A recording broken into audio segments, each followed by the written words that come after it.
السلام عليكم. الحمد لله، الصلاة والسلام على نبينا محمد وعلى آله وصحبه أجمعين. إخواني، اليوم جاتنا حالة من سوريا، لاجئ سوري اشتدت فيه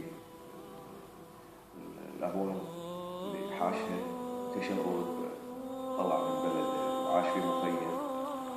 طاحت بنته مريضة الحين، بنته صغيرة اسمها إيناس. البنت هذه قلب وايد ضعيف، الدكاترة قالوا لها لازم نقل قلب لها، يعني من متبرع. والبنت وايد تعبانة، عندها تضخم بالبطن، سواء قامت تنزل على الرئة، 3 جلطات في الراس، القلب ما قاعد يشتغل مثل ما يعني المفروض له، والحمد لله على كل حال.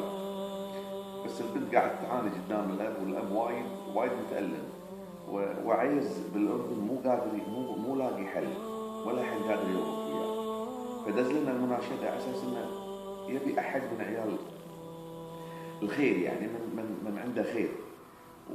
وحتى واحنا شايفين الحالة وايد صعبة هذه حق ناس، مو سهلة تبرع.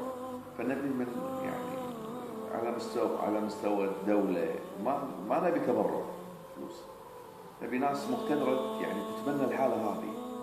وحتى بالأردن ما افتكر يعني ترى إن نقدر يعني ننقل لها قلب. فيا ريت لو نلقى لنا يعني من الناس الميسورين، أهل العز إن شاء الله، إنه يتبنى البنت هذه إيناس، وقر عين أهلها فيها. تستحق البنت يعني، نحاول فيها، وهذه من أفضل القربات إلى الله. يا رب لو تقدرون تنشرون هالفيديو على أساس إنه يوصل أهل الخير، خاصة حق أهل الخليج، ما يقصرون تبارك الرحمن.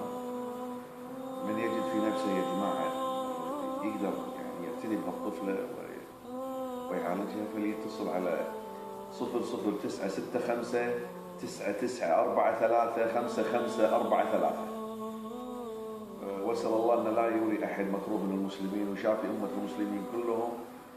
ويا ريت يا أخوان، يا ريت لو يعني تصير حملة كبيرة لها هذه.